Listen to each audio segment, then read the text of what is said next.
Back to back cinema ಹಾಗೂ ಸೀರಿಯಲ್ಗಳ ಮೂಲಕ Sandalwood cine ಪ್ರೇಕ್ಷಕರನ್ನ ಹಾಗೆಯೇ ಕನ್ನಡ ಕಿರುತೆರೆ ವೀಕ್ಷಕರನ್ನ ಎಂಟರ್ಟೈನ್ ಮಾಡ್ತಿರುವಂತಹ ನಿಮ್ಮೆಲ್ಲರ ಪ್ರೀತಿಯ ಯಮುನಾ ಶ್ರೀನಿಧಿ ಅವರು ರಾಜರತ್ನಾಕರ ಸಿನಿಮಾದಲ್ಲಿ ಅದ್ಭುತವಾದಂತಹ ತಾಯಿ ಪಾತ್ರವನ್ನು ನಿಭಾಯಿಸಿದ್ದಾರೆ. ರಾಜರತ್ನಾಕರ ಸಿನಿಮಾದ ಬಗ್ಗೆ ಆಗಿರ್ಬೋದು, ಅವರ ಲೈಫ್ ಸ್ಟೈಲ್ ಬಗ್ಗೆ ಆಗಿರ್ಬೋದು, ಒಂದಷ್ಟು ಮಾಹಿತಿಯನ್ನು ಹಂಚ್ಕೊಳ್ಳೋದಕ್ಕೆ ನಮ್ಮ ಬಾಸ್ ಟಿವಿ ಜೊತೆ ಮಾತುಕತೆಗೆ ಸಿಕ್ಕಿದ್ದಾರೆ. ನಾನು ಮಾತನಾಡಿಸ್ತೀನಿ. ಮೇಡಮ್ ನಮಸ್ತೆ, ಹೇಗಿದ್ದೀರಾ? ನಮಸ್ಕಾರ ಮಂಜೂರ, ನೀವು ಹೇಗಿದ್ದೀರಾ?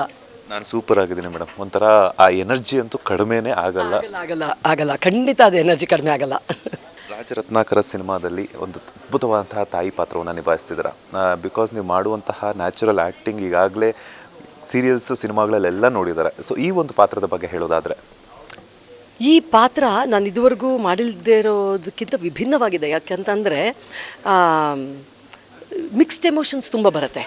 ಒಂದು ಕಡೆ ಮಗಾನ ಮಮಕಾರ ತುಂಬ ಜಾಸ್ತಿ, ಇನ್ನೊಂದು ಕಡೆ ಇಂಥವನ್ನ ಹೆತ್ತುಬಿಟ್ನಲ್ಲ ಅಂತ ಒಂಥರ ಸಂಕಟ. ಆಮೇಲೆ ತಾತ ಬೈಯಕ್ಕೆ ಹೋದ್ರು ಇಲ್ಲ ನನ್ನ ಮಗ ಅನ್ನೋದಿರುತ್ತೆ ನೋಡಿ. ಕೆಲವು ತಾಯಂದಿರಿಗೆ ಹೇಗೆ ಅಂತಂದರೆ, ಮಗ ಬೆಳೆದು ದೊಡ್ಡವನಾದ್ರೂ ಅವನಿನ್ನೂ ಚಿಕ್ಕ ಮಗುನೇ, ಅವ್ನು ತಪ್ಪು ಮಾಡಿದ್ರು ಇಲ್ಲ ಇದು ಬೇರೆಯವರಿಂದ ಆಗಿರೋದು, ಆ ರೀತಿಯಾದಂಥ ಸ್ವಭಾವನೂ ಇದೆ. ಹಾಗಾಗಿ ಎಲ್ಲ ಥರದ್ದು ಪಾತ್ರವನ್ನು ಭಾವನೆಗಳನ್ನು ತೋರ್ಸೋಕ್ಕೆ ಅವಕಾಶ ಸಿಕ್ಕಿದ್ದು ನನಗೆ ಈ ಪಾತ್ರ ತುಂಬ ಇಷ್ಟ ಆಯಿತು. ಯಾಕಂದರೆ ಒಂದೇ ಥರಕ್ಕೆ ಸ್ಟಿಕ್ ಆನ್ ಆಗಲ್ಲ. ಈಗ ಕೆಲವು ಸಿನಿಮಾದಲ್ಲಿ ಆ ತಾಯಿ ಅಂದರೆ ಅದೇ ಥರ ಇರ್ತಾಳೆ, ಇದರಲ್ಲಿಲ್ಲ. ತುಂಬ ಬೇರೆ ಬೇರೆ ಬೇರೆ ಬೇರೆ ರೀತಿಯಾದ ಭಾವನೆಗಳು ಬರೋದ್ರಿಂದ ಈ ಪಾತ್ರ ನನಗೆ ತುಂಬ ಇಷ್ಟ ಆಯಿತು. ಕೆಲವೊಂದು ಕಡೆ ಹಸ್ತಿರುವಂತಹ ಹಕ್ಕಿ ಈ ಥರ ಒಂದು ಪಾತ್ರ ಸಿಕ್ಕಾಗ ತುಂಬ ತಮ್ಮನ್ನು ತಾವು ಪ್ರೂವ್ ಮಾಡ್ಕೊಳ್ಳೋದಕ್ಕೆ ಒಳ್ಳೆ ಅವಕಾಶ ಅಂತಲೇ ಹೇಳ್ಬೋದು. ಬಿಕಾಸ್ ನೀವೇ ಹೇಳ್ತಾ ಇದ್ದೀರಾ ನಿಮ್ಮ ಪಾತ್ರದಲ್ಲಿ ಸಾಕಷ್ಟು ವೇರಿಯೇಷನ್ಸ್ ಇದೆ ಅಂತ ಹೇಳ್ಬಿಟ್ಟು. ಏನಕ್ಕೋಸ್ಕರ ಇಂಥ ಮಗನನ್ನು ಹೆತ್ನೋ, ಒಂದು ಕಡೆ ಜವಾಬ್ದಾರಿ, ಇನ್ನೊಂದು ಕಡೆ ಮಗನ ಸೆಂಟಿಮೆಂಟ್, ಇನ್ನೊಂದು ಕಡೆ ತಾಯಿ ಪ್ರೀತಿ, ಇದೆಲ್ಲವನ್ನು ಮಿಕ್ಸ್ಡ್ ಎಮೋಷನ್ ಅನಿಸುತ್ತೆ. ಹೌದು, ಡೆಫಿನೆಟಾಗಿ. ಇವಾಗ ಪ್ರತಿಯೊಂದು ಪಾತ್ರನೂ ನೀವು ಈ ಚಲನಚಿತ್ರದಲ್ಲಿ ನೋಡಿದಾಗ ಎಷ್ಟು ಚೆನ್ನಾಗಿ ಆಯ್ಕೆ ಮಾಡ್ಕೊಂಡಿದ್ದಾರೆ ನಿರ್ದೇಶಕರು ಅನ್ನೋದು ಕಾಣಿಸುತ್ತೆ. ಎಲ್ಲರೂ ಅವರವ್ರ ಪಾತ್ರಕ್ಕೆ ನ್ಯಾಯ ಒದಗಿಸ್ಕೊಟ್ಟಿದ್ದಾರೆ ಪ್ರತಿಯೊಬ್ಬರೂ. ಚಂದನ್ ಅವರಂತೂ ಬಿಡಿ, ನೆಕ್ಸ್ಟ್ ಲೆವೆಲ್ ಆ್ಯಕ್ಟಿಂಗು ಅವರಿಲ್ಲಿಲ್ಲ ಪಕ್ಕದಲ್ಲಿ. ಹಾಗಾಗಿ ಹೇಳ್ತಾ ಇದ್ದೀನಿ, ಎಷ್ಟು ಚೆನ್ನಾಗಿ ಇಡೀ ಚಲನಚಿತ್ರನ ಅವ್ರಿಗೆ ತಗೊಂಡು ಹೋಗಿದ್ದಾರೆ ಮುಂದೆ ಅಂದರೆ ಒಂದು ಸೆಕೆಂಡ್ಗೂ ಸಹ ಇದು ಆ್ಯಕ್ಟಿಂಗ್ ಅನಿಸಲ್ಲ ಚಂದನ್ ಅವ್ರದ್ದು. ಅಷ್ಟು ಚೆನ್ನಾಗಿ ಮಾಡಿದ್ದಾರೆ, ಸಿಕ್ಕಾಪಟ್ಟೆ ಚೆನ್ನಾಗಿ ನಟನೆ ಮಾಡಿದ್ದಾರೆ. ಆಮೇಲೆ ಭಾಳ ಟ್ಯಾಲೆಂಟೆಡ್ ಇದ್ದಾರೆ ಅವರು. ಡ್ಯಾನ್ಸಲ್ಲಿ ನೋಡ್ಬೋದು, ನೀವು ಫೈಟಿಂಗಲ್ಲಿ ನೋಡ್ಬೋದು, ಅಥವಾ ನಮ್ಮನ್ನು ಕಷ್ಟ ಕೊಡೋದು ಇರಬಹುದು ಮನೆಯಲ್ಲಿ. ಪ್ರತಿಯೊಂದು ನಿಮಗೆ ಎಲ್ಲೂ ಆ್ಯಕ್ಟಿಂಗ್ ಅನ್ನಿಸ್ದೇ ಇರೋ ರೀತಿಯಲ್ಲಿ ನಿಭಾಯಿಸಿದ್ದಾರೆ ಅವರು. Hats off to him. ಎಲ್ಲ ಪಾತ್ರಗಳು ಚೆನ್ನಾಗಿ ಮಾಡಿದ್ದಾರೆ, ಬಟ್ ಚಂದನ್ ಅವರು ನೆಕ್ಸ್ಟ್ ಲೆವೆಲಿಗೆ ತೊಗೊಂಡು ಹೋಗಿದ್ದಾರೆ. ಮೊನ್ನೆ ಅಷ್ಟೇ ಒಂದಷ್ಟು ತಾಯಂದರಿಗೆ ಪ್ರೀಮಿಯರ್ ಶೋವನ್ನು ಮಾಡಿದ್ರು ಅವರು. ಅಲ್ಲೆಲ್ಲನೂ ಹೊಗಳ್ತಾ ಇದ್ರು. ತಾಯಿ ಸೆಂಟಿಮೆಂಟ್ ಅಂತೂ ಸಿಕ್ಕಾಪಟ್ಟೆ ಇಷ್ಟ ಆಯಿತು, ತಾಯಿ ಕ್ಯಾರೆಕ್ಟ್ರು. ಅದಾದಮೇಲೆ ಲಾಸ್ಟಲ್ಲಿ ಹೆಣದ ಮೇಲೆ ಹಣ ಹಾಯ್ಕೊಳ್ಳುವಂತಹ ಒಂದು ಸೀನು.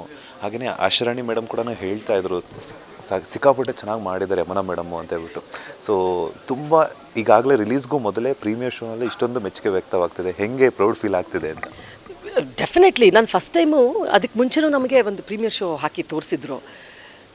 ಸತ್ಯ ಹೇಳ್ತೀನಿ, ನಾವು ಕೆಲಸ ಮಾಡುವಾಗಲೇ ಬೇರೆ ಥರ ಫೀಲಿಂಗ್ ಇರುತ್ತೆ. ಸಿನಿಮಾ ಎಂಡ್ ಪ್ರಾಡಕ್ಟು ನೀವು ನೋಡಿದಾಗ, ಎಡಿಟಿಂಗು, ಮ್ಯೂಸಿಕ್ಕು ಎಲ್ಲ ಆದಮೇಲೆ ನೋಡಿದಾಗ ನಾವು ಮಾಡಿದ ಸಿನಿಮಾನೇನಾ ಇದು ಅಂತ ಅನಿಸ್ಬಿಡುತ್ತೆ. ಆ ಥರ ನಾನು ನಿಜವಾಗ್ಲೂ ತುಂಬ ಆಶ್ಚರ್ಯ ಆಗಿದ್ದು ಈ ನಮ್ಮ ಸಿನಿಮಾನ ನೋಡಿದಾಗ. ತುಂಬ ಚೆನ್ನಾಗಿ ಅದ್ಭುತವಾಗಿ ಮೂಡ್ ಬಂದುಬಿಟ್ಟಿದೆ. ನಾನು ಸತ್ಯ ಹೇಳಬೇಕು ಅಂತಂದು ಇಷ್ಟು ಚೆನ್ನಾಗಿ ಬರುತ್ತೆ ಅಂತ ನಾನು ಅಂದ್ಕೊಂಡಿರಲಿಲ್ಲ. ನಮಗೇನು ನಮ್ಮ ಪಾತ್ರದ ಮೇಲೆ ನಾವು ಗಮನ ಕೊಟ್ಟಿರ್ತೀವಿ, ಬಂದಿರ್ತೀವಿ, ಓವರಾಲ್ ನೋಡಿರಲ್ಲ. ಬಟ್ ತುಂಬಾ ಸೊಗಸಾಗಿ ಬಂದಿದೆ. ನನ್ನ ಪಾತ್ರದ ಬಗ್ಗೆ ಹೇಳಿದ್ರಿ, ಖಂಡಿತ ಹೆಮ್ಮೆ ಆಗುತ್ತೆ. ಆಶಾರಾಣಿ ಮೇಡಮ್ಮು ಓದ್ಸಲ ನಂದು ಅವ್ರದ್ದೆಲ್ಲ ಒಂದು ಪ್ರಮೋಷನ್ ಇದಕ್ಕೆ ಬಂದಿದ್ವಿ. ಆ ಸಮಯದಲ್ಲಿ ಅವರು ಇಂಟರ್ವ್ಯೂವ್ರಿಗೆ ಒಂದು ಮಾತು ಹೇಳ್ತಾರೆ, ನಂಗೆ ಭಾಳ ಖುಷಿ ಆಯಿತು. ಅವ್ರು ಅಂದ್ಕೊಂಡ್ರು ಅವರೇ ತಾಯಿ ಪಾತ್ರ ಮಾಡಿದ್ದಾರೆ ಆಶಾರಾಣಿ ಅವರು ಅಂತ. ಸೊ ಕೇಳಿದ್ರು, ನೀವು ಮಾಡಿದ್ದೀರಾ ಅಂತ.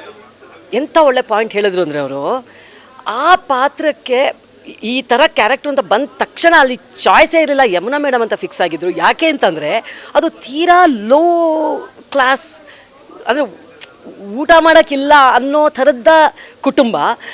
ಆಶಾರಾಣಿ ಮೇಡಮ್ನ ಹಾಕ್ಕೊಂಡ್ರೆ, ಅವರು ಹೇಳಿದ್ದು, ಹಾಕ್ಕೊಂಡ್ರೆ ಚೆನ್ನಾಗಿ ನಾನು ಉಂಡು ತಿಂದು ದಷ್ಟು ಪುಷ್ಟವಾಗಿದ್ದೀನಿ, ಯಾರು ಇವ್ರಿಗೆ ಬಡಿಸ್ತಾನ ಇದೆ ಅಂತ ಅನಿಸಲ್ಲ. ಯಮುನಾ ಮೇಡಮ್ನ ನೋಡಿದ ತಕ್ಷಣ ಇವ್ರಿಗೆ ಬಡತನ ಇದೆ, ಕಷ್ಟ ಇದೆ, ಯಾವಾಗಲೂ ಮೂಳೆ ಬಿಟ್ಕೊಂಡು. ಸೊ ಹಾಗಾಗಿ ಇವರು ಕರೆಕ್ಟ್ ಅಂತ ನಮಗೆ ಮೊದಲನೇ ದಿನದಿಂದನೇ ಅಲ್ಲಿ ಬೇರೆ ಚಾಯ್ಸೇ ಇರಲಿಲ್ಲ ಅಂತ ಆಶಾರಾಣಿ ಮೇಡಮ್ ತುಂಬ ಚೆನ್ನಾಗಿ ಪಾಪ ಹೇಳಿದ್ರು. ಅವ್ರು ಹೇಳಿದ ಮೇಲೆ ನನಗೆ ರಿಯಲೈಸ್ ಆಯಿತು, ಹೌದಲ್ವಾ ಅಂತ. ಸೊ ಚೆನ್ನಾಗಿ ಬಂದಿದೆ ಪಾತ್ರ ಅಂತೂ, ಅಮೇಝಿಂಗ್. ಆಮೇಲೆ ಜನ ಹೊಗಳದಾಗ ಏನಾಗುತ್ತೆ, ಆ ಪಾತ್ರನ ಇಷ್ಟಪಟ್ಟಾಗ ಇನ್ನು ಕಲಾವಿದರಿಗೆ ಅದಕ್ಕಿಂತ ದೊಡ್ಡ ಪ್ರಶಸ್ತಿ ಪುರಸ್ಕಾರ ಇನ್ನು ಯಾವುದೂ ಇಲ್ಲ. ಸೊ ಹಾಗಾಗಿ ತುಂಬ ತುಂಬ ಖುಷಿ ಇದೆ. ಎಲ್ಲ ಒಂದು ಕಡೆ ನೀವು ಮಾಡುವಂತಹ ಆಹಾರ ಪದಾರ್ಥಗಳೇ ಇವತ್ತು ಈ ಒಂದು ಕ್ಯಾರೆಕ್ಟರ್ ಸಿಗೋವಾಗ ಮಾಡ್ತು ಅಂತಲೂ ಹೇಳ್ಬೋದು. ನೀವು ಯೂಸ್ ಮಾಡುವಂತಹ ಒಂದಷ್ಟು ಡಯಟ್ ಆಗಿರ್ಬೋದು, ಮನೆ ಕೆಲಸ ನೀವು ಹೇಳ್ತಾ ಇರ್ತೀರ. ಬಿಕಾಸ್ ಯಾಕಂತಂದರೆ ಆಲ್ರೆಡಿ ನಮ್ಮ ಚಾನಲ್ಲೇ ಸಾಕಷ್ಟು ಕಂಟೆಂಟನ್ನು ಕೊಟ್ಟಿದ್ದೀರ. ನಾನು ಮಾಡುವಂಥ ಅಡುಗೆ ಆಗಿರ್ಬೋದು, ನಾನು ಮಾಡುವಂತಹ ಒಂದು ಫುಡ್ ಮೇಂಟೆನೆನ್ಸ್ ಆಗಿರ್ಬೋದು, ಮತ್ತಷ್ಟು ವಿಚಾರ ಮನೆ ಕೆಲಸ ಎಲ್ಲನೂ ಅದೇ ಒಂದು ನಿಮಗೆ ಪ್ಲಸ್ ಪಾಯಿಂಟ್ ಆಯಿತು ಅನಿಸುತ್ತೆ. ಖಂಡಿತ. ಅದರಲ್ಲೂ ಈ ರೀತಿ ಪಾತ್ರ ಇದು ನನ್ನ ಮೊದಲನೇ ಸಲ ಅಲ್ಲ, ಇದು ವಿಭಿನ್ನವಾಗಿದೆ. ಆದರೆ ಈ ರೀತಿ ಒಂದು ಬಡ ಕುಟುಂಬದ ತಾಯಿ, ಕಣ್ಣೀರು ಹಾಕುವಂಥ ತಾಯಿ, ಹೊಟ್ಟೆಗಿಲ್ಲದೆ ಬಟ್ಟೆಗಿಲ್ಲದೆ ಇರುವಂತಹ ತಾಯಿ, ಈ ಥರ ಪಾತ್ರ ನನಗೆ ಆಶಾರಾಣಿ ಮೇಡಮ್ ಹೇಳಿದ್ಮೇಲಂತೂ ಏನಕ್ಕೆ ಅಂತ ಕನೆಕ್ಷನ್ ಸಿಕ್ತು ನನಗೆ. ನೀವು ಹೇಳಿದಾಗ ಈಗ ನಾನು ಸ್ವಲ್ಪ ಕೆಲಸ ಮಾಡೋದ್ರಿಂದ ಏನಾಗುತ್ತೆ, ಆ ರೀತಿಯಾದಂತಹ ಸಿಚುವೇಶನ್ ಬಂದಾಗ ಅದು ನ್ಯಾಚುರಲ್ ಆಗಿ ಬರುತ್ತೆ. ಈಗ ನಮ್ಮ ರಾಜರತ್ನಾಕರದಲ್ಲಿ ಇರುವಂಥ ತಾಯಿ ಸೋಮಾರಿ ಆಗಕ್ಕೆ ಸಾಧ್ಯ ಇಲ್ಲ. ಯಾಕೆ? ತೀರಾ ಬಡತನದಿಂದ ಬಂದಿರೋರು ಮನೆಯೂ ನಿಭಾಯಿಸಬೇಕು, ಅಡುಗೆ ತಿಂಡಿನೂ ಮಾಡಬೇಕು, ಹೊರಗಡೆ ಹೋಗಿ ದುಡ್ಕೊಂಡು ಬರಬೇಕು ಅಂತ ನಾಲಾಯಕ್ ಮಗ. ಸೊ ಹಾಗಾಗಿ ಅಂಥ ಕ್ಯಾರೆಕ್ಟರ್ಗೆ ನೀವು ಹೇಳಿದಾಗೆ ನನ್ನ ಜೀವನ ಶೈಲಿ ಏನಿದೆ ಹೋಗ್ಬಿಡುತ್ತೆ. ಡೈರೆಕ್ಟ್ರು ಹೇಳಿದ ತಕ್ಷಣ ಓ ಹೌದಲ್ವಾ ಅಂತ ಇಮಿಡಿಯೇಟ್ಲಿ ಫ್ಲ್ಯಾಶ್ ಆಗುತ್ತೆ. ಮೇಡಮ್ ನೀವು ಕಷ್ಟಪಡ್ತಿರ್ತೀರ, ಅಲ್ಲಿ ಲೇಟಾಗಿ ಹೋಗ್ತಿರ್ತೀರ ಅವ್ರ ಮನೆ ಕೆಲಸಕ್ಕೆ, ಇದು ಮುಗಿಸ್ಬಿಟ್ಟು ಓಡೋಗ್ಬೇಕು, ಅಷ್ಟಲ್ಲಿ ನಿಮ್ಮ ನಾಲಾಯಕ್ ಮಗ ರಾತ್ರಿ ಮನೆಗೆ ಬಂದಿರಲ್ಲ, ಬೆಳಗ್ಗೆ ಬರ್ತಾನೆ. ಅದು ಅಂದಾಗ ನನ್ನ ಸಿಚುವೇಶನ್ ತುಂಬ ಚೆನ್ನಾಗಿ ಅರ್ಥ ಆಗುತ್ತೆ. ಅದು ಒಳ್ಳೆ ಪಾಯಿಂಟ್ ಕ್ಯಾಪ್ಚರ್ ಮಾಡಿದ್ರಿ ನೀವು. ಯಾಕಂತಂದರೆ ಅದೇ ರೀತಿ ನಾನು ಒಂಥರ ಲೈಫ್ನು ನೋಡ್ಕೊಂಡು ಹೋಗೋದು, ಎಲ್ಲೂ ಟೈಮ್ ವೇಸ್ಟ್ ಆಗದೆ ಇರೋ ಹಾಗೆ. ಅಂದರೆ ಜವಾಬ್ದಾರಿಗಳು ಹಾಗೇ ಇದೆ, ವೇಸ್ಟ್ ಮಾಡಬಾರ್ದು ಅಂತಲ್ಲ, ಜವಾಬ್ದಾರಿಗಳು ಹಾಗೇ ಇದೆ. ಮನೆ ನೋಡ್ಕೋಬೇಕು, ಹೊರಗಡೆ ಹೋಗಿ ಆ್ಯಕ್ಟ್ ಮಾಡೋದಕ್ಕೆ ಬರೋವಂತಹ ಅವಕಾಶಗಳನ್ನ ಬೇಡ ಅನ್ನೋಷ್ಟು ಕಟುಕಲಲ್ಲ ನಾನು ಕಲಾವಿದೆಯಾಗಿ. ಸೊ ಹಾಗಾಗಿ ಅದನ್ನು ಮಾಡಬೇಕು ಅಂತ ಮನೆ ಅಂತೂ ನನಗೆ ಟಾಪ್ ಪ್ರಯಾರಿಟಿ, ಮಕ್ಕಳು, ಮನೆ, ಗಂಡ. ಸೊ ಹಾಗಾಗಿ ನೀವು ಹೇಳಿದಾಗೆ ಅದನ್ನು ನಿಭಾಯಿಸಿದಂಥವಳಿಗೆ ಇಂಥ ಸಿಚುವೇಶನ್ನು ನನಗೆ ಚಲನಚಿತ್ರದಲ್ಲಿ ಬಂದಾಗ ಈಸಿಯಾಗಿ ರಿಲೇಟ್ ಆಗುತ್ತೆ. ಸೊ ಅದು ನ್ಯಾಚುರಲ್ ಆಗಿ ಆ್ಯಕ್ಟಿಂಗು ಕೂಡ ಬರುತ್ತೆ. ನನಗೆ ಆ ಪ್ರಶ್ನೆ ಇಷ್ಟ ಆಯಿತು. Thank you madam. ಆ್ಯಂಡ್ ಇನ್ನೊಂದು ಏನಂತಂದರೆ, ಕನ್ನಡ ಅಂತ ಬಂದ ತಕ್ಷಣ ನಿಮ್ಮ ಭಾಷಾ ಶೈಲಿ ಆಗಿರ್ಬೋದು, ಕನ್ನಡದ ಮೇಲೆ ನಿಮಗಿರುವಂತಹ ಪ್ರೀತಿ ಆಗಿರ್ಬೋದು ಹೇಳಬೇಕಾಗಿಲ್ಲ. ಈಗಾಗಲೇ ಸಾಕಷ್ಟು ಬಾರಿ ಅದು ಒಂದಷ್ಟು ವಿಡಿಯೋಗಳ ಮೂಲಕ ಕನ್ನಡಿಗರನ್ನು ಎಂಟರ್ಟೈನ್ ಮಾಡಿದೆ. ಅಷ್ಟೊಂದು ಇಷ್ಟಪಡ್ತಾರೆ ನಿಮ್ಮ ಭಾಷಾ ಶೈಲಿಯನ್ನು. ಅದೇ ರೀತಿ ಒಬ್ಬ ದೊಡ್ಡ ಕಲಾವಿದನಾಗಿ ಕನ್ನಡ ಚಿತ್ರರಂಗದಲ್ಲಿ ಅಭಿನಯಿಸಿ ಕನ್ನಡ ಚಿತ್ರರಂಗದಲ್ಲಿ ಒಂದಷ್ಟು ಮೆಚ್ಚುಗೆಯನ್ನು ಪಡ್ಕೊಂಡು ಇಲ್ಲೂ ಕೂಡ ಅಭಿಮಾನಿಗಳನ್ನು ಹೊಂದಿರುವಂತಹ ವ್ಯಕ್ತಿ ಕಮಲ್ ಹಾಸನ್ ಅವರು ತಗ್ ಲೈಫ್ ಸಿನಿಮಾ ರಿಲೀಸ್ ವೇಳೆ ಕನ್ನಡ ತಮಿಳಿನಿಂದ ಹುಟ್ಟಿದ್ದು ಅನ್ನುವಂಥ ಹೇಳಿಕೆ ಕೊಡೋದ್ರ ಮೂಲಕ ಇವತ್ತು ಅವರೇ ಸಫರ್ ಆಗ್ತಿದ್ದಾರೆ. ಬಿಕಾಸ್ ಯಾಕೆಂತಂದರೆ ಕನ್ನಡಕ್ಕೆ ಅವಮಾನ ಮಾಡಿದ್ರೆ ಯಾರೂ ಉಳಿಯಲ್ಲ ಅನ್ನೋದಕ್ಕೆ ಬೆಸ್ಟ್ ಎಕ್ಸಾಂಪಲ್, ಇದಕ್ಕಿಂತ ಬೇರೆ ಬೇಕಾಗಿಲ್ಲ ಅನಿಸುತ್ತೆ. ಸೊ ಒಬ್ಬ ಕನ್ನಡತಿಯಾಗಿ, ಕನ್ನಡದ ಸೊಸೆಯಾಗಿ, ಕನ್ನಡದ ಮಗಳಾಗಿ ಏನು ಹೇಳ್ತಾರೆ ಇದ್ರ ಬಗ್ಗೆ ಅಂತ? ಮೊದಲನೇದಾಗಿ ಹೇಳಬೇಕು ಅಂತಂದರೆ, ಎಲ್ಲದಕ್ಕಿಂತ ಮೊದಲು ಹೇಳಬೇಕಂದ್ರೆ, ಎಲ್ಲ ವ್ಯಕ್ತಿಗೂ ಅವರ ಭಾಷೆ, ಅವರ ನೆಲ, ಅವರ ಜಲ, ಅವರ ತನ ಒಂದು ಏನಿರುತ್ತಲ್ವ ಅದರಲ್ಲಿ ತುಂಬ ಭಾವುಕರಾಗಿರ್ತೀವಿ. ಒಂದು ಬೇರೆ ಭಾವನೆಗಳನ್ನ ಹೊಂದಿರ್ತೀವಿ. ಅದನ್ನು ಅದು ಯಾವುದೇ ದೇಶದವರಾಗಲಿ, ಯಾವುದೇ ಮೂಲೆಯವರಾಗಲಿ ಅದನ್ನು ನಾವು ನೋಯಿಸೋಕ್ಕೆ ಹೋಗಬಾರ್ದು. ಅದು ಬೇಸಿಕ್ ಒಬ್ಬ ಮನುಷ್ಯನಿಗೆ ಇರಬೇಕಾದಂಥ ಒಂದು ಜ್ಞಾನ. ಅಂಥದ್ರಲ್ಲಿ ಅವರು ಕಮಲ್ ಹಾಸನ್ ಅವರು, ನಾನು ಇದುವರೆಗೂ ಅವ್ರನ್ನ ತುಂಬ ಬುದ್ಧಿವಂತರು, ಆಮೇಲೆ ತುಂಬ ಒಂಥರ ತಿಳ್ಕೊಂಡಂಥವ್ರು, ಜೀವನನ ಸಮತೋಲನವಾಗಿ ನಡೆಸ್ಕೊಂಡು ಹೋಗ್ತಾ ಇರೋರು ಅಂತ ಈ ರೀತಿಯಾಗೆಲ್ಲ ನಾನು ಅಂದ್ಕೊಂಡಿದ್ದೆ. ಅವ್ರನ್ನ ಯಾವತ್ತೂ ಭೇಟಿ ಮಾಡಿಲ್ಲ. ಈ ರೀತಿಯಾದಂಥದ್ದು ಒಂದು ಭಾವನೆಗಳಿರುತ್ತಲ್ವ, ಆ ರೀತಿ ಅಂದ್ಕೊಂಡಿದ್ದೆ ನಾನು. ಆದರೆ ಅವರು ಇದು ಮಾಡಿದ್ದೇನಿದೆ ತುಂಬ ಬೇಸಿಕ್ ತಿಂಗಳಲ್ಲಿ ಎಡು ಬಿಟ್ರಲ್ಲ ಅಂತ ಅನ್ನಿಸ್ತು. ಯಾಕಂದರೆ ಯಾರಿಗೂ ನೋವು ಕೊಡುವಂಥ ವಿಚಾರಕ್ಕೆ ನಾವು ಮುಟ್ಟಕ್ಕೆ ಹೋಗ್ಬಾರ್ದು. ಈಗ ನಮ್ಮ ತಾಯಿ ಬಗ್ಗೆ ಹೇಳಿದ್ರೆ ತಡ್ಕೋತೀವ, ನಮ್ಮ ಬಗ್ಗೆ ಒಂದು ಮಾತು ಹೇಳಿದ್ರು ಏನೋ ಆಮೇಲೆ ನೋಡ್ಕೊಳ್ತೀನಿ ಇವನ್ನ ಅಂತ ಅನ್ಬಹುದು. ತಾಯಿ ಬಗ್ಗೆ ಯಾರಾದರೂ ಮಾತಾಡಿದರೆ ಅದೇ ಭಾವನೆ ನಮಗೆ ನಮ್ಮ ಭಾಷೆ, ನಮ್ಮ ನೆಲ, ನಮ್ಮ ಜಲದ ಮೇಲೆ ಇರುತ್ತೆ ಮಂಜುವರೆ. ಅದನ್ನು ಕೆಣಕಿದ್ರೆ ನೀವಾಗೆ ರೋಷ ಹುಟ್ಟಿಸ್ತೀರಾ ಒಬ್ಬರಲ್ಲಿ. ನಾರ್ಮಲಾಗಿ ಇರೋರ್ಗೂ ಸಹ ನೀವು ರೋಷ ಹುಟ್ಟಿಸ್ತೀರಾ. ಇವಾಗ ನಾನು ಕನ್ನಡ ಮಾಧ್ಯಮದಲ್ಲಿ ಓದಿ ಬಂದವಳು. ಕನ್ನಡ ಅಂತಂದರೆ ನನಗೆ ಇವತ್ತಿಗೂ, ನನಗೆ ಇಂಗ್ಲೀಷ್ ಚೆನ್ನಾಗಿ ಬರಲ್ಲ ಅಂತ ಹೇಳ್ಕೊಳಕ್ಕೆ ನನಗೇನೂ ನಾಚಿಕೆ ಆಗಲ್ಲ. ಆದರೆ ನನಗೆ ಕನ್ನಡ ಅನ್ನೋದೇ ನನ್ನ ಒಂದು ಐಡೆಂಟಿಟಿ. ಅದನ್ನು ಇಟ್ಕೊಂಬರು ಒಬ್ಬರು ಆಟ ಆಡಿಸುವಾಗ, ಇವಾಗ ಅದು ಯಾವುದೋ ಸಿನಿಮಾ ಅಂದ್ರಿ ಇಲ್ಲೂ ರಿಲೀಸ್ ಆಗುತ್ತೆ ಆಳು ಮೂಡು ಅಂತ, ಆಮೇಲೆ ಗೊತ್ತಾಯ್ತು ಅವ್ರು ಯಾಕೆ ಇಷ್ಟೆಲ್ಲ ಪಾಪ ಶ್ರಮ ಪಟ್ಟರು ಅಂತ. ಅಲ್ಲಿ ಚೆನ್ನಾಗಿಲ್ಲ ಆ ಸಿನಿಮಾ. ಈಗ ಇದು ಬಾಲಿವುಡಲ್ಲೆಲ್ಲ ಏನು ಮಾಡ್ತಾರೆ, ಸಿನಿಮಾ ಮುಂಚೆ ಏನೋ ಒಂದು ಕಿರಿಕ್ ಮಾಡ್ಕೋತಾರೆ. ಯಾಕೆ ಇದು ಕೊಡೋಕ್ಕೆ, ಏನೋ ಪ್ರಮೋಷನ್ದು ಸ್ಟ್ರಾಟಜಿ ಹಾಕ್ಕೊಂಡು ಏನೋ ಮಾಡ್ತಾರೆ. ನಾವುಗಳು ಪಾಪ ಕನ್ನಡದವರು ನೇರ ದಿಟ್ಟವಾಗಿ ಬಂದ್ರಪ್ಪ ನೋಡ್ರಪ್ಪ ಸಿನಿಮಾ ಚೆನ್ನಾಗಿದೆಯಪ್ಪ ಅಂತ ಪಾಯಿಂಟ್ಸ್ ಹೇಳ್ತೀವಿ. ಬೇರೆಯವ್ರು ಹಾಗಲ್ಲ, ಏನೋ ಒಂದು ಹುಡುಕೋತಾರೆ ಅಂಶನ, ಅದರಿಂದ ಒಂದು ಕಾಂಟ್ರವರ್ಸಿ ಕ್ರಿಯೇಟ್ ಮಾಡೋಣ, TRP ಕ್ರಿಯೇಟ್ ಮಾಡೋಣ, ಜನ ಅವಾಗಲಾದರೂ ಸಿನಿಮಾ ಬಗ್ಗೆ, ಆ ಸಿನಿಮಾದ ಹೆಸರು ಕಿವಿಯೊಳಗೆ ಹೋಗಲಿ ಅಂತ ಇಷ್ಟೆಲ್ಲ ಸರ್ಕಸ್ ಮಾಡ್ತಾರೆ. ನಾನು ಇದನ್ನು ಮೊದಲನೇ ದಿನವೇ ಹೇಳಿದೆ, ಇದು ಏನು ಅಲ್ಲ, ಸಿನಿಮಾ ಸಾಮಾನ್ಯ ಸುಮಾರಾಗಿ ಬಂದಿರಬೇಕು, ಅದಕ್ಕೋಸ್ಕರ ಏನೋ ಸ್ಟ್ರಾಟಜಿ ಉಪಯೋಗಿಸ್ತಾ ಇದ್ದಾರೆ ಅಂತ. ಅದಕ್ಕೆ ಸರಿಯಾಗಿ ಸಿನಿಮಾ ರಿವ್ಯೂನು ಆ ರೀತಿಯೇ ಬಂದಿದೆ. ಸೊ ಹಾಗಾಗಿ ನಾವು ಆ್ಯಕ್ಚುಲಿ ಇದ್ರ ಬಗ್ಗೆ ತುಂಬ ಮಾತಾಡಿ ಅವ್ರುಗಳಿಗೆ ಪುಕ್ಸಟ್ಟೆ ಪ್ರಚಾರ ಕೊಡೋ ಅವಶ್ಯಕತೆ ಇಲ್ಲ ಅಂತ ಅನ್ಸುತ್ತೆ. ಈಗ ನಮ್ಮ ಕನ್ನಡದ ಜನರ ಬಗ್ಗೆ ಮಾತಾಡೋಕ್ಕೆ ಸಾಕಷ್ಟು ವಿಚಾರಗಳಿದೆ. ಕನ್ನಡ ಜನರ ಬಗ್ಗೆ ಮಾತಾಡೋಣ, ನಮ್ಮ ಜನರು ಮಾಡ್ತಾ ಇರೋಂಥ ಕೆಲಸದ ಬಗ್ಗೆ ಮಾತಾಡೋಣ, ಅವ್ರಿಗೆ ಯಾಕೆ ಬಿಟ್ಟು ಪ್ರಚಾರ ಕೊಡೋದು ಅಂತ ನಾನು ಅಂದ್ಕೋತೀನಿ.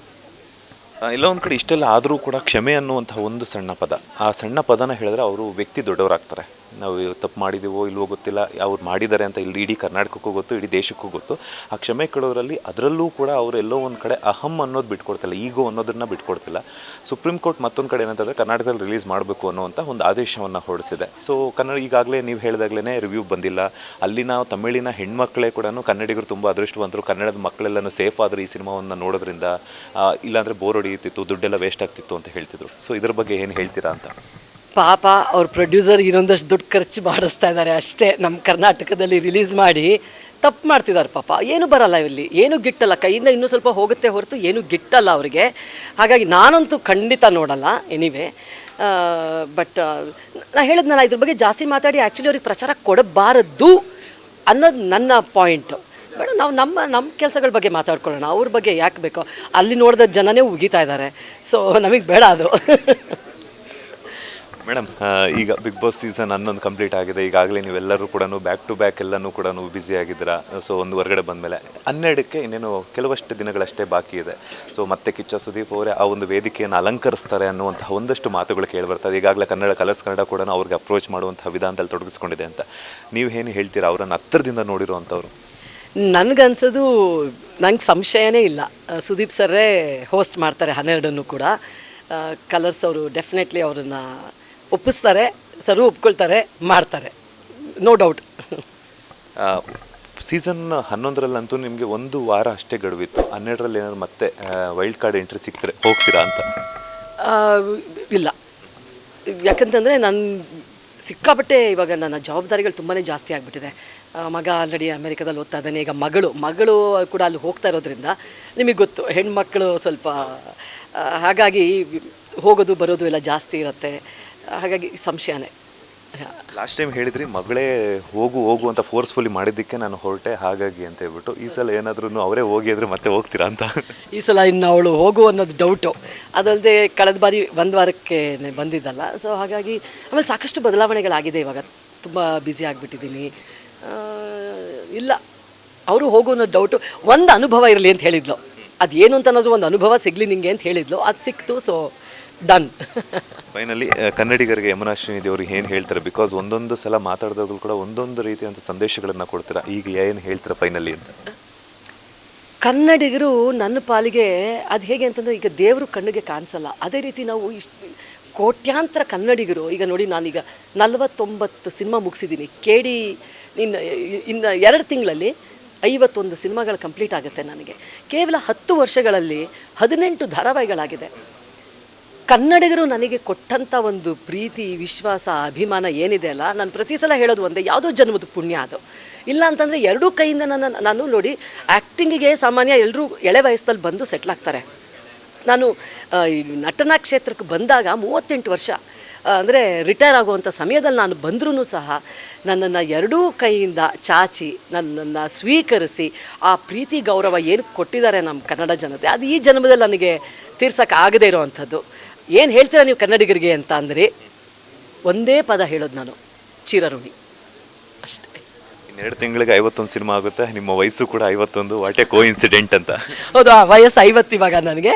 ಇನ್ನು 2 ತಿಂಗಳಿಗೆ 51 ಸಿನಿಮಾ ಆಗುತ್ತೆ. ನಿಜ, ಎಲ್ಲ ಕನ್ನಡಿಗರ ಪ್ರೀತಿನೇ. ಆಮೇಲೆ ನಮ್ಮ ನೋಡಿ, ನಮ್ಮ ಚಲನಚಿತ್ರ ರಂಗದಲ್ಲಿ ನಮ್ಮ ನಿರ್ದೇಶಕರು ಯಾವ್ಯಾವ ರೀತಿಯಾಗಿ ಇವ್ರನ್ನ ನಟನಾ ಪಾತ್ರಗಳಲ್ಲಿ ನೋಡಬಹುದು ಅಂತ ಅವರೊಂದು ದೃಷ್ಟಿ ನೋಡಿ. ಈಗ ಒಂದರಲ್ಲಿ ವಿಲನಾಗಿ ತೊಗೊಂಡಿದ್ದ, 4-5 ಸಿನಿಮಾದಲ್ಲಿ ವಿಲನ್ನು, ಇನ್ನೊಂದು 2-3ರಲ್ಲಿ IPS ಆಫೀಸರು, CID, ಡಾಕ್ಟ್ರು, ತಿನ್ನಕ್ಕಿಟ್ಟಿಲ್ಲದೆ ಇರೋವಂತಹ ತಾಯಿ ಪಾತ್ರ, ದರ್ಪ ಇರುವಂತಹ ಒಂದು ಶ್ರೀಮಂತಿಕೆಯ ಪಾತ್ರ, ಇಷ್ಟು ವಿಭಿನ್ನವಾದ ಪಾತ್ರಗಳಲ್ಲಿ ನನ್ನನ್ನು ತೋರಿಸಿದ್ದಾರೆ ನಮ್ಮ ನಿರ್ದೇಶಕರುಗಳು ಅಂತ ಅಂದರೆ ಈ ಬ್ರ್ಯಾಂಡ್ ಆಗಿಬಿಡ್ತೀವಿ ಅಂತ. ನಂಗೆ ತುಂಬ ಜನ ಹೇಳಿದರು, ಅಶ್ವಿನಿ ನಕ್ಷತ್ರ ನಾನು ಮಾಡಿದಾಗ, ನೀವು ಈ ಥರ ಲೋ ಮಿಡಲ್ ಕ್ಲಾಸ್ ತಾಯಿಗೆ ಬ್ರ್ಯಾಂಡ್ ಆಗಿಬಿಡ್ತೀರಾ ನೀವು ಅಂತಲೇ ಹೇಳಿದರು. ಆದರೆ ನಾನು ಮಾಡಿರುವಂಥ ವಿಭಿನ್ನ ಪಾತ್ರಗಳು ಇವತ್ತವರೆಗೂ ನೋಡಿದ್ರೆ ಮಂಜು ಅವರೇ, ಇವತ್ತು ನನ್ನನ್ನು ಈ ರೀತಿ ಬಡ ಪಾತ್ರಕ್ಕೆ ಕರೆದಿರ್ತಾರಲ್ವ, ನೀವು ನಾಳೆ ಈ ಸಿನಿಮಾದಲ್ಲಿ ನೋಡಿದ್ರೆ ಏನೋ ಬೇರೆ ರೇಂಜ್ ಇರುತ್ತೆ, ನಾಡಿದ್ದು ನೋಡಿದ್ರೆ ಇನ್ನೆಲ್ಲೋ IPS ಆಫೀಸರ್ ಯಾರಿಗೋ ಕಪಾಳ ಕೊಡಿತಿರ್ತೀನಿ. ಇದನ್ನು ನಿರ್ದೇಶಕರು ನೋಡುವಾಗ ನನಗೇ ನನ್ನ ಮೇಲೆ ಈ ಥರ ಪಾತ್ರಗಳು ಮಾಡ್ತೀನೋ ಇಲ್ವೋ ಅನ್ನೋ ನಂಬಿಕೆ ಇಲ್ಲದೇ ಇರೋಳಿಗೆ ನಿರ್ದೇಶಕರು ನೋಡಿ ಇಲ್ಲ ಇವ್ರು ಮಾಡ್ತಾರೆ ಅಂತ ತೊಗೊಂಡಿದ್ದಾರೆ ಅಂದರೆ ನಮ್ಮ ನಿರ್ದೇಶಕರು ಅದು ಎಷ್ಟು ಟ್ಯಾಲೆಂಟೆಡ್ ಇರಬೇಕು, ಎಷ್ಟು ವಿಷನರಿ ಇರಬೇಕು, ಅವ್ರಿಗೆ ನಿಜವಾಗ್ಲೂ ಧನ್ಯೋಸ್ಮಿ.